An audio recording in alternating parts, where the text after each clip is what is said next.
욥이 여호와께 대답하여 이르되 주께서는 못하실 일이 없사오며 무슨 계획이든지 못 이루실 것이 없는 줄 아오니 무지한 말로 이치를 가리는 자가 누구이니까.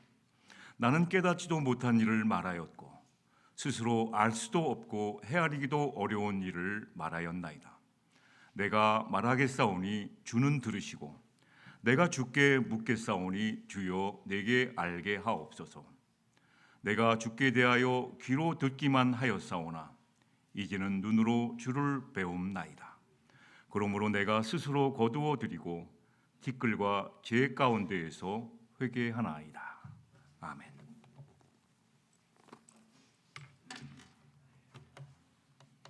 지난 12월 22일 날 한국에서 좀 색다른 세미나가 열렸어요. 그래서 제가 눈여겨보았습니다. 세미나 제목이 뭐냐면 가론 유다 배신학교 세미나입니다. 그러니까 우리가 늘 배신해서 배우는 제자의 길이라는 것이죠. 그래서 절망하지 말고 절망을 넘어서 사명을 가지라는 세미나 제목이었습니다. 가론 유다 배신학교 세미나. 가론 유다의 일생을 이렇게 6단계, 가론 유다의 신앙 여정을 6단계로 분리해 놓았습니다. 첫 번째, 부르심. 똑같죠? 저와 여러분도 하나님이 저희를 불러주신 것 똑같습니다. 가론 유다도 불러주셨어요. 두 번째, 틈이 벌어지기 시작했습니다. 틈. 세 번째, 거래가 시작되었습니다. 네 번째, 배신. 그 다음에 다섯 번째가 후회. 그리고 마지막이 경고를 듣지 않았다는 것이죠. 부르심이란 무엇일까요, 여러분? 주님이 저와 여러분들을 불러주셨는데 이 부르심이라는 것은 무엇일까요? 누가복음 6장에 보시면 하나님은 유다에게 끝까지 회개라는 문을 열어두셨어요. 일로 들어오면 되는 거예요. 끝까지. 저와 여러분은 인생의 마지막 순간이 돼도 회개하지 않고 있을 수가 있습니다. 그러나 이미 불러주신 저와 여러분은 하나님이 끝까지 놓치질 않으세요. 그래서 우리 인생의 마지막까지 회개의 문을 열어두고 이리 들어오너라. 그러면 우리를 천국으로 이끌어 주시겠다는 겁니다. 근데 유다는 그 문을 가지 않았어요. 똑같이 부름받았는데 유다는 그 문을 통과하지 못했습니다. 내 신앙 여정 가운데 후회하는 것, 후회에 머물러서 부르심에 합당한 열매를 맺지 못하는 삶을 살았다는 것으로 결론 맺을 수가 있다는 것이죠. 후회 속에서 갇혀 있어서 날마다 내 인생을 후회를 넘어서 회개의 문을 통과해서 하나님이 예비하신 새로운 길로 나아가면 되는데 후회에 머물러서 회개라는 문을 통과하지 못한 채 인생을 마지막으로 마무리했다는 겁니다. 아름다운 열매 맺지 못한 채. 그래서 가론 유다 배신학교 세미나에서는 가론 유다와 베드로의 차이점을 분명하게 경고해 주고 있습니다. 가론 유다와 베드로의 차이점은 뭘까요? 가론 유다와 베드로의 공통점은 무엇일까요? 가론 유다와 베드로의 공통점은 똑같이 부르셨다는 거예요. 가론 유다와 베드로와 저와 여러분의 공통점은 무엇일까요? 똑같이 주님이 부르셨다는 겁니다. 내가 이 자리에 서 있는 것도 주님이 불러주시고 은혜를 주셨기 때문입니다. 공통점입니다. 그런데 가론 유다와 베드로의 차이점은 무엇일까요?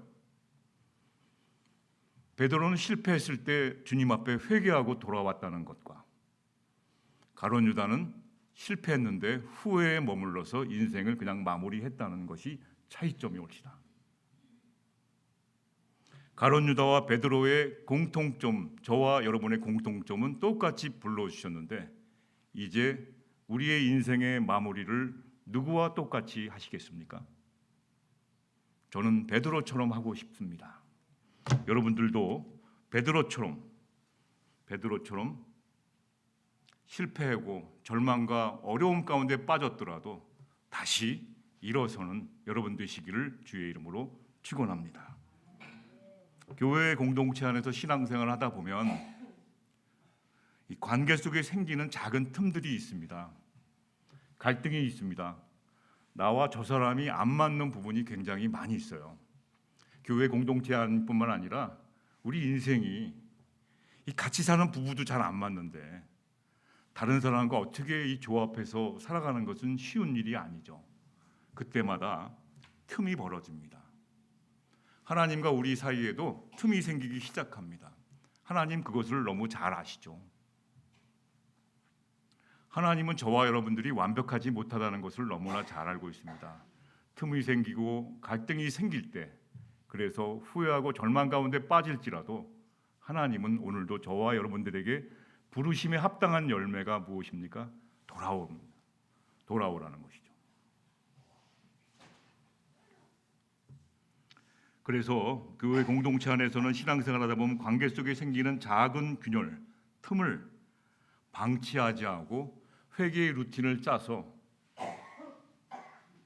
나의 신앙생활이 다시 일어서서 주님 앞에 바로 서는 루틴을 짜라는 것이죠. 여러분, 새해에는 다시 일어서십시오. 다시 일어서기 위해서 올해 마지막 예배 때 어떻게 해야 합니까? 욥기서 마지막 장면처럼 우리가 주님 앞에 회개하라는 것이죠. 회개의 문을 열어놓으신 거에 회개하라는 것입니다. 여러분, 마태복음 25장의 비유가 세 가지가 나옵니다. 이 전부 이 비유가 종말적인 비유입니다. 종말론적인 비유인데, 첫 번째 열처녀의 비유, 마지막 때를 어떻게 준비할 것인가. 두 번째 달란트 비유, 맡겨준 것을 어떻게 사용하는가. 세 번째는 인자가 영광 중에 재림할 때 양과 염소로 나누는 심판 장면이 나옵니다. 여러분, 올 한 해를 마무리하는 시점에서 이제 내일이 시험 보는 날이고 심판 날이면 오늘을 어떻게 준비하시겠습니까? 좀 최후 심판을 점검해 보라는 거예요. 심판이 있는데 점검을 해보라는 거예요. 우리가 여행을 떠나기 전에 이제 이사 가셔야 되거든요. 천국으로 이사 가시기 전에 여행을 떠나기 전에 나에게 부족한 것이 없나, 빠진 것이 없는 것을 점검하는 것처럼 이제 올 한 해를 결산하면서 한 해를 돌아보는 신앙 점검을 하라는 메시지입니다. 여러분, 올해의 신앙을 한번 점검해 보십시오. 다른 사람이 아닌 나의 신앙이 어떤가? 다시 질문드립니다. 여러분, 올 한 해의 나의 신앙 여정은 어디에 와 있습니까? 유다의 여정을 한번 다시 소개해 드리겠습니다.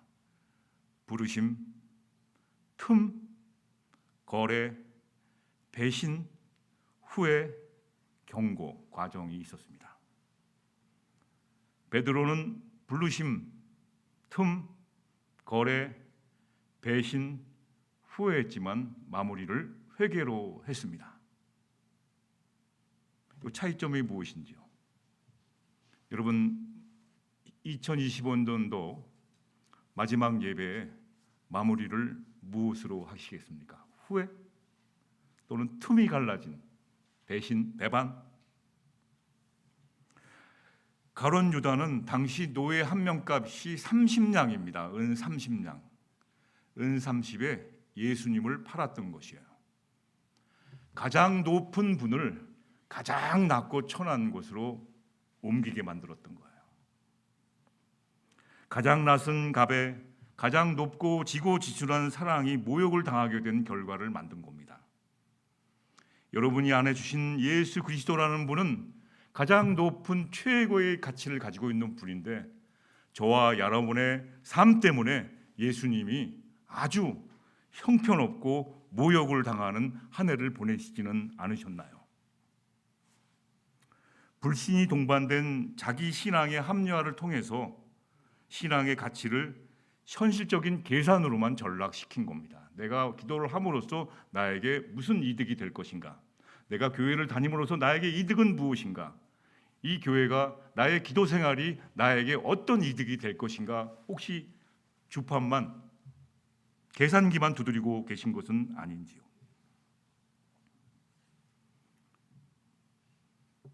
부르심에 합당한 열매를 맺으며 살던 욥은 자신에게 닥친 고난을 통해서 하나님과 욥 사이에 틈이 생기기 시작했어요. 왜 나에게 이런 일이? 여러분, 우리도 마찬가지입니다. 하나님을 믿은 지가 그렇게 오래되었는데 인생에 어려움이 생기면 왜 하나님 나에게 이런 일이 생기게 하셨나요? 심지어 주변 친구들마저도 너는 잘못한 것이 있을 거야. 우리가 모르는 죄를 지었기 때문에 하나님이 이렇게 벌하시는 것일 거야. 주변 친구들에 의해서 신앙을 거래 수단으로 전락하는 순간에 후회 속에 머물러 있었던 욥. 욥기서 42장, 욥기가 42장까지 되어 있어요. 42장 전까지 욥은 후회했습니다. 왜 이렇게? 내가 잘못 살아온 것도 없고 하나님 앞에 부끄러움이 없는 삶을 살았는데 왜 내 인생이 이렇게 되었을까? 그동안의 나의 삶은 오로지 성실함으로만 살아왔는데 왜 나의 삶이 이 모양 이 꼴이 되었을까? 주변 친구들마저 조롱하고 주변 친구들의 말 한마디에 상처를 받고 힘들었는데 그런 후회 속에 머물러 있던 욥은 오늘 바로 이 본문 말씀을 통해서 하나님 앞에 회개하고 새롭게 일어서서 나아가게 된 것입니다. 이 욥의 말씀이 저와 여러분의 신앙 여정의 마무리 단계에 있기를 주님의 이름으로 축원드립니다. 하이라이트예요. 절정. 욥기서의 절정. 고난의 절정. 우리 인생 가운데 최고의 마지막 단계. 바로 이 말씀인 것이죠. 한번 보시죠. 아까 읽어드렸던 말씀을 다시 한번 천천히 생각하시면서 다시 보겠습니다. 1절, 2절 보시죠. 욥이 여호와께 대답했습니다. 과거에 대답한 거하고 틀려요. 다 사그러지고 후회해서 회개. 이게 내가 잘못이구나.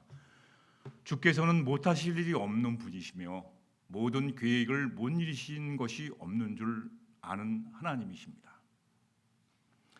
결론은 욥 자신이 하나님에 대해서 너무 몰랐다는 거예요. 여러분, 12월 말에 이 마지막 예배 때 저는 하나님에 대해서 너무 몰랐어요.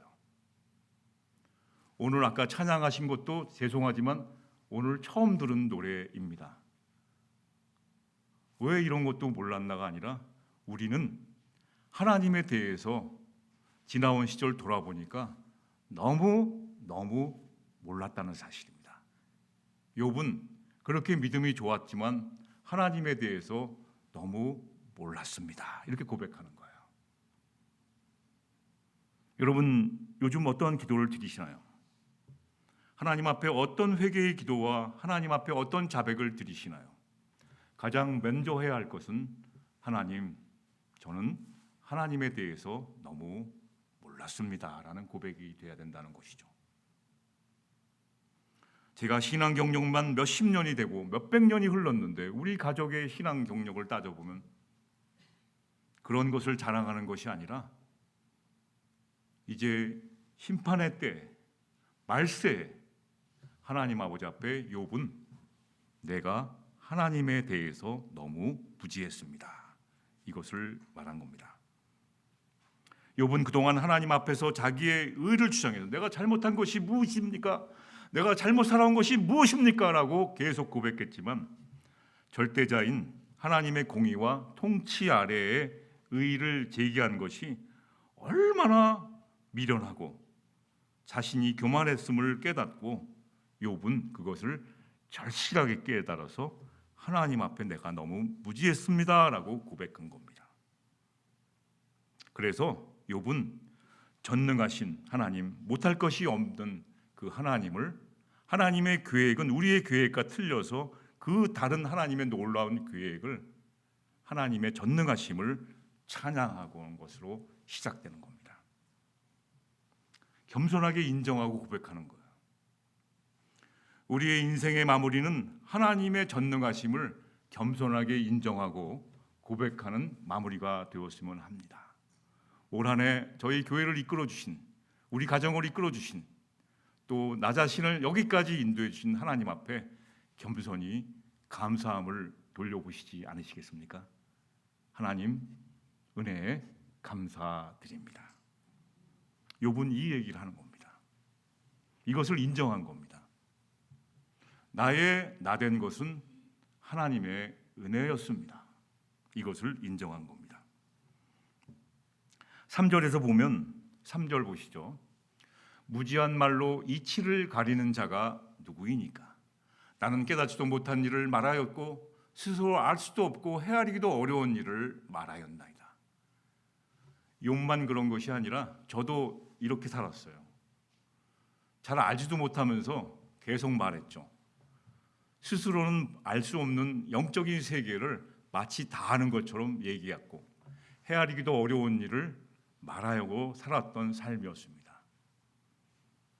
욥은 자신의 삶이 이렇게 살아왔다는 거예요. 욥은 자신의 알량한 지식과 무지한 말로 자신이 옳게 신앙생활하고 있음을 늘 주장했었던 것이죠. 그래서 하나님의 공의로우심을 잘 이해하지 못했어요. 하나님을 부정하기까지 했어요. 하나님이 분명 살아계시다면 우리에게 어떻게 이런 일을 하실 수가 있습니까? 라고 계속해서 의심 갖고 있었던 것을 말하고 있는 겁니다. 이 완악한 마음을 자백하는 거예요. 자신의 옳음을 주장하기 위해서 하나님의 말씀을 깎아내렸던 것입니다. 나의 주장을 강조하기 위해서, 내가 세운 법을 강조하기 위해서 하나님의 말씀은 아랑곳도 하지 않고 싸워대는 겁니다. 교회가 왜 싸웁니까? 자신들의 주장을 강조하기 위해서 하나님의 말씀을 내팽개치고 오로지 자기의 주장만 하기 때문에 문제가 일어난 겁니다. 하나님은 그렇게 말씀하신 적이 없거든요. 욥은 그것을 자백하며 회개하고 있는 것이에요. 그래서 이사야서 55장 7절 말씀, 나중에 적어놓으셨다가 집에 가서 묵상 한번 해보십시오. 이사야서 55장 7절 말씀. 악한 자는 그 길을 버리고 불의한 자는 그 생각을 버리고 주님께 돌아오라, 이렇게 말씀하시는 거예요. 오늘도 여기서 악한 자는 강도를 말하는 것이 아니라 하나님의 말씀을 자기의 주장 앞에서 깎아내리는, 하나님의 말씀을 깎아내리는 거예요. 하나님은 그렇게 말씀하시지 않았다. 내 주장이 옳다. 자기가 읽었던 책, 자기가 알고 있는 사상, 자기가 보았던 드라마, 어떤 주인공의 말 한마디를 가지고 성경 말씀을 막 왜곡하고 깎아내리기 시작하는, 이게 옳습니다.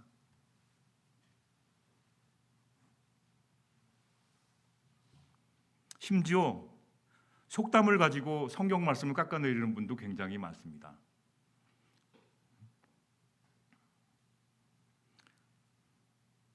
가지 남은 나무에 바람 잘 날 없다. 그게 속담인데 그걸 성경 말씀에 적용해 갖고 교인 수 많으면 바람 잘 날이 없다는 거예요. 그게 하나님 말씀인가요? 속담인가요? 누가 위로해 주시더라고요. 김 목사, 교인 많은 곳 적금에 속상해하지 마. 가지 많은 나무에 바람 잘 날 없어. 위로가 되기도 했다가 안 되기도 했다가. 하나님은 그렇게 말씀하신 적이 없어요. 하나님은 저와 여러분에게 그렇게 말씀하신 적이 없습니다. 그런데 우리들은 자기의 주장을 가지고 막 이것저것 끌어다니다가 하나님 말씀을 없애버리고 깎아내리기. 욥은 자기의 주장을 주장하다 보니까 하나님의 공의로우심을 다 깎아먹고 그것을 회개하는 겁니다. 주님께 돌아오너라. 이사야서 55장 7절 말씀입니다. 주님께서는 그에게 공의를 베푸실 것이다. 우리의 하나님께로 돌아오너라. 주님께서 너그럽게 용서하여 주실 것이다. 그동안에 성경 말씀을 깎아먹었다면 돌아오라는 거예요. 다시 그럼 알게 해주겠다는 것이죠. 그래서 이러한 것을 알고 돌아왔을 때 하나님이 여러 가지 방법으로 친절하게 가르쳐 주세요. 그때 어떻게 됩니까? 마음속에서 우러나는 복받쳐 오르는 눈물이 나오는 것이죠. 올 한 해 가장 후회되는 것이 이제 신문에 통계가 나왔어요. 여러분, 올 한 해 가장 후회되는 것이 어떤 것입니까? 그리스도인들이 가장 후회되는 것이 무엇일까? 목회자도 당연히 해당되죠. 목회자, 저도 마찬가지고, 올 한 해 내가 가장 후회되는 것이 무엇일까? 올 한 해 가장 후회되는 것이 무엇일까? 그리스도인들이 한번 가장 후회되는 것을 적어 보았습니다. 첫 번째가 후회되는 것이 나태와 게으름입니다. 게으름. 좀 더 열심히 살지 못했어요. 게을렀어요. 나태. 그리고 일을 하다 보면 다 아니까 적당히 그냥 시간만 때우는 일을 하고 왔다는 것이죠. 교회 생활 다 압니다. 우리 교회에 필요한 것들 다 아시죠. 그러니까 이제 이쯤 하면 됐다. 그래서 적당히 해왔다는 겁니다. 나태와 게으름. 두 번째 후회되는 것은 가족을 더 사랑하지 못하는 것이라는 것이죠. 교회 공동체 한 사람 한 사람에게 좀 더 잘해주지 못한 것이 후회됩니다. 그냥 다 더 해드릴 걸. 좀 더 할 수 있는데, 조금만 일찍 일어나고 조금만 더 하면 더 할 수 있는데, 조금만 새벽기도 일찍 나와서 히로도 미정 켜놓고 좀 더 따뜻하게 해드리면 좋을 텐데, 그냥 늦게 허겁지겁 나와서 그냥 추운데 기도하게 만드시고 후회가 됩니다. 좀 더 이렇게 부지런히 할 걸. 세 번째 후회되는 것은 기도에 충분히 힘을 쏟지 못한 것. 그것을 많이 후회했어요. 그리스도인들이. 여러분, 기도할 수 있는 시간이 많지 않습니다. 지금 내 가족을 위해서 기도하셔야 합니다. 내 자녀를 위해서 지금 기도하셔야 돼요. 혹시 우리가 숙제 내드린 거 있죠? 시편 23편으로 기도하기 실천하고 계시나요? 날마다 거기다가 다른 사람의 이름을 넣고 기도하라고 제가 약속을 드리고 숙제를 내드렸는데 혹시 기도를 하시나요? 여러분, 그 기도를 드리십시오. 지금이 기도할 때이거든요. 후회하십니다. 교회를 위해서 더 기도해 주십시오. 기도 제목이 너무나 많습니다. 너무나 많습니다. 어떤 사람을 위해서 기도하면 그냥 잠깐이면 기도할 거 되겠는데 자꾸만 하나님 알려주세요. 그 사람을 위해 기도하면 그 사람의 문제를 자꾸만 하나님이 알려주세요. 그러니까 10분 할 기도를 더 하게 되고 자꾸만 하게 됩니다. 여러분 주변에 기도해 줄 사람이 있으시죠? 후회하지 마시고 기도해 주시기 바랍니다. 네 번째는 후회되는 것이 수면 부족과 만성적인 피로. 잠을 잘 못 이루세요. 그래서 영성의 기본은 잠을 잘 주무시는 겁니다. 수면이 부족한 상태에서 기도하지 말자는 거예요. 수면이 부족한 상태에서 성경 공부하기를 원하지 않습니다. 하나님은 그런 것을 원하세요. 충분히 잠을 자고 예수 그리스도 잘 믿기 원하시는 하나님이시라는 사실을 알게 되었습니다. 많은 사람들이 이것을 후회됩니다. 다섯 번째 사람들이 후회하는 것은 경제적인 어려움으로 마땅히 해야 할 것을 하지 못했다는 핑계되었다는 것이죠. 살다 보면 경제적으로 어려움이 올 수가 있지 않습니까? 그런데 그 어려움 때문에 핑계를 대고 마땅히 해야 할 것들을 하지 못하는 겁니다. 마땅히 해야 할 것이 무엇입니까? 마땅히 해야 할 것이 하나님께 인사드리는 거예요. 그걸 마땅히 안 합니다. 이렇게 절기가 되면 크리스마스 때, 성탄절 이렇게 온 세상 기뻐할 때는 내가 경제적으로 어렵기 때문에 마땅히 해야 할 것을 못한다고 생각하시면 안 돼요. 평소에 만나지 않은 분들에게 따뜻한 한마디의 전화가 귀중한 선물이 되는 것 아니겠습니까? 저는 그렇게 생각합니다. 교회 처음 시작했을 때 어떤 자매가 헌금통에 메모지 한 장을 놓았어요. 저는 지금도 잊지 못합니다. 헌금통에 이제 당시에는 헌금을 돌리지 않습니까? 근데 헌금통에 메모지가 한 장 들어와 있어요. 근데 그 메모지를 보고 헌금위원을 비롯해서 저를 비롯해서 많은 사람들이 감동의 은혜를 받았습니다. 그 메모지에 뭐라고 써 있냐면, 하나님, 저는 하나님께 많은 것을 드리고 싶어요. 그런데 오늘 너무 어려워요. 그래서 제 마음을 이 편지에 담아 드립니다 하고 헌금통에 놓은 거예요. 하나님은 너무 기뻐하실 겁니다. 우리를 다 아시기 때문에. 그런데 우리는 올 한 해를 돌아보면 경제적인 어려움 때문에 마땅히 해야 할 귀중한 선물을 나누는 것을 놓치고 말았어요. 이것을 저도 역시 후회하고 우리 모두 후회한다는 것이죠. 여섯 번째는 육체적인 질병을 후회했어요. 건강관리 좀 할 걸. 한 살이라 젊었을 때 건강관리 좀 할 걸. 작년하고 올해하고 몸이 틀립니다. 죄송합니다만 작년하고 올해하고 몸이 틀려요. 작년까지만 날아다니는 것 같았는데 올해는 기어다니고 있어요. 네, 여러분 내년에 어떻게 될지 모르겠지만 지금 그래도 걸을 수 있을 때 건강관리 하지 못한 것을 후회하는 사람들이 굉장히 많다는 것이죠. 혈압도 관리하시고 약도 꼬박꼬박 운동도 하시고. 일곱 번째는 후회하는 것들이 악화된 관계, 이 인간관계 갈등에서 화해를 하라고 하나님은 원하시는데 아직도 마음속에 응어리진 것이 있어요. 꼭 하고 두고 보자, 원수야. 두고 보자. 너 다음에 만나면 가만히 안 놔둘 거야. 두고 보자. 너 잘 되나 내가 지켜볼 거야. 너 같은 인간은 잘 될 수가 없어. 너같이 못된 인간은 정말 천벌을 받아야 돼. 내가 눈을 뜨고 지켜볼 거야. 혹시 지금도 마음속에 그렇게 생각하십니까? 그걸 많은 사람들이 후회하세요. 마무리해야 되잖아요, 인생을. 그리고 끝으로 여덟 번째는 감사하지 못하는 것들을 후회하고 있습니다. 오늘도 12월 달 마지막 예배의 말씀, 이제 내일이면 우리가 인생이 끝나는데 잠시 후면 오늘 감사하지 못하고 살아간 것이 있습니까? 감사하지 못할 때, 감사라는 책이 있어요. 감사를 통해 받은 복을 나누는 책이 있어요. 거기에 보면 다 결론이 뭐냐면 감사할 수 없는 조건에서 감사했을 때 하나님이 은혜를 내린다는 거예요. 복을 주셨다는 것이죠. 4, 5절 말씀 보시죠. 4절, 5절. 욥이 말하는 겁니다. 내가 말하겠사오니 주는 들어주시고 내가 주께 묻겠사오니 주여 내게 알게 하옵소서. 이 겸손한 사람이 됐어요. 신앙생활이 하나님 앞에 겸손하게 되었어요. 주여 말씀하시나이다. 말씀해 주시옵소서. 내가 듣겠나이다. 옛날에는 제 마음대로 설교 준비했어요. 근데 요즘은 설교 시작하기 전에 주님, 우리 부에나파 교회 교인들에게 말씀해 주세요. 그럼 제가 그걸 받아서 적어서 전해드리겠습니다. 이 자세가 틀려요.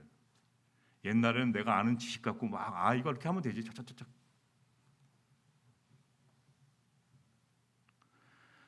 하나님의 말씀을 직접 듣게 된 것입니다. 욥이 하나님 5절 보시죠. 직접 듣게 된 거예요. 하나님에 대한 정확한 지식을 소유하게 되는 사실에 대하여 감사하게 된 거예요. 하나님의 말씀을 직접 듣게 된 거예요. 여러분, 주님을 지금 하나님이나 주님은 안 보이지 않습니까? 성령님 안 보여요. 영적인 세계는 보이는 것이 아닙니다. 근데 안 보이는 이 영적인 세계를 눈으로 볼 수 있는 길이 무엇일까요? 하나님을 눈으로 볼 수 있는 길은 무엇일까요? 하나님은 저와 여러분을 축복하셔서 하나님을 직접 눈으로 보게 해주셨어요. 주님을 직접 눈으로 보게 해주셨다는 것이죠. 어떻게 보는 길일까요? 주님을 눈으로 마주 볼 수 있는 길은 성경 말씀을 내 눈으로 읽는 것이 주님을 보는 것입니다. 그래서 사도 요한은 주님의 사랑을 많이 받은 제자였었는데 사도 요한은 그 눈으로 본 주님을 이 글로 보게끔 말씀을 기록한 것이 바로 요한복음입니다. 그 주님에 대해서 많이 알기 원하시는 분은 어떻게 해야 되죠? 요한복음을 읽어보십시오라고 권하고 있지 않습니까? 요한복음, 또 사도 요한은 요한 1서, 2서, 3서 이렇게 썼습니다. 사도 요한이 요한 1서 1장 1절 2절에 쓴 것, 주님을 눈으로 볼 수 있는 길, 제가 읽어드릴게요. 요한 1서 1장 1절 2절 말씀이 요한이 기록해 놓았습니다. 주님을 내 눈으로 볼 수 있는 길. 여러분, 이 신기한, 이 놀라운 사실을 여러분의 가슴 속에 품으시고 주님을 날마다 눈으로 볼 수 있기를 기도드립니다. 보십시오. 요한일서 1장 1절 2절 말씀입니다. 이 글은 생명의 말씀에 관한 것입니다. 이 글은 생명의 말씀에 관한 것입니다. 이 생명의 말씀은 태초부터 계신 것입니다. 우리가 들은 것이요 우리가 눈으로 본 것입니다. 다 봤어요, 주님을. 우리가 지켜본 것입니다. 옆에서 다 지켜본 거예요. 이 사랑의 사도 요한이 우리의 손으로 만져본 겁니다. 주님과 함께 동행하면서 만져본 사실을 기록한 거예요. 이 생명이 나타나신 겁니다. 우리는 그것을 보았습니다. 그래서 우리는 이 영원한 생명을 여러분에게 증언하고 선포합니다. 이 영원한 생명은 아버지와 함께 계셨는데 우리에게 나타나신 겁니다. 요한일서 1장 1절 2절. 요한일서 1장 1절 2절. 요한이 본 것을 눈으로 보라는 거예요. 예수님이 내 눈앞에 있다는 것을. 그래서 성경 말씀을 읽을 때 예수님이 내 안에 계시게 되는 겁니다. 예수님을 눈으로 볼 수 있는 길이 무엇입니까? 아이가 질문합니다. 목사님, 어떻게 예수님을 직접 눈으로 보았다고 말합니까? 그건 옛날이고 지금은 못 봐. 그냥 믿어. 쓸데없는 말 하지 말고 믿어. 이렇게 말씀하시겠습니까? 예수님을 내 눈으로 볼 수 있는 길은 예수님 말씀을 내가 눈으로 볼 때 예수님이 보이기 시작하는 겁니다. 그러면서 성경 말씀 한 번도 안 읽고 예수님을 기대하며 예수님을 보겠다고 말하는 것은 엉터리 가짜 신앙이 되는 겁니다. 오늘도 예수님, 영원한 생명을 주신 예수님과 더불어 영원한 생명에 이르기를 원하신다면 예수님을 바라보시고 예수님이 말씀하신 그 말씀을 오늘도 묵상하시면서 일어서서 나아가시기를 주님의 이름으로 기도드립니다. 사도행전 4장 20절에는 우리가 보고 들은 것을 말하지 않을 수가 없다고 말하는 거예요. 이 본 여기 있는데 나가는 것이죠. 그래서 욥은 마지막에 고백합니다. 5절 보십시오. 이제는 눈으로 주를 배웁나이다. 내가 그동안 주님에 대해서 귀로만 듣기만 해서 남의 얘기만 들은 거예요. 신앙생활은 이렇게 해야 된다, 이렇게 해야 된다 듣기만 했는데 내가 직접 눈으로 주를 배웁나이다. 그래서 인생의 여정을 돌아보면 신앙생활을 제대로 하기 시작한 날은 말씀 앞에 서 있는 날이에요. 이제 회개하고 좀 제대로 살아봐야지 하면서 느낀 사람은 성경 말씀을 읽지 않고는 못 배깁니다.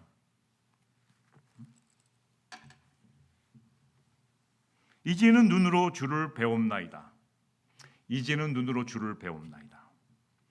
욥이 간절히 원하던 것을 하게 된 거예요. 그동안 궁금했던 신앙 여정의 의문점이 다 풀리게 된 것입니다.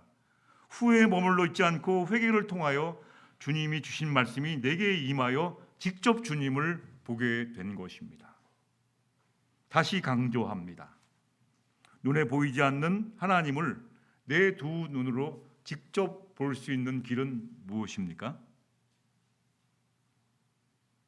하나님의 말씀을 읽고 생각하고 내 자신을 비춰보면 모든 문제의 원인은 나라고 말씀하고 계세요. 이 사람이 아니라 모든 문제의 원인은 바로 나한테 있다는 것을 깨닫게 해주세요. 그때 베드로처럼 회개의 자리로 나아가는 겁니다.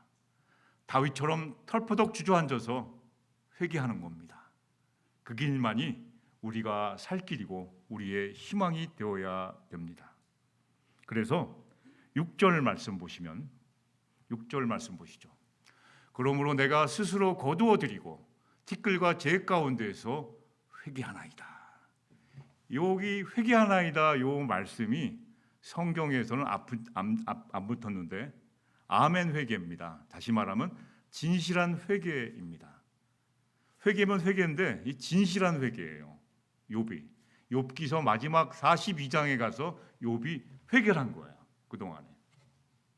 그런데 스스로 거두어 드리고, 내가 스스로 거두어 드린다는 것이 뭔가요? 자신을, 모든 문제를 자기가 옳은 줄 알았는데 자기가 잘못된 것을 아주 미워하고 그것을 거두어 드린다. 내가 잘못했구나.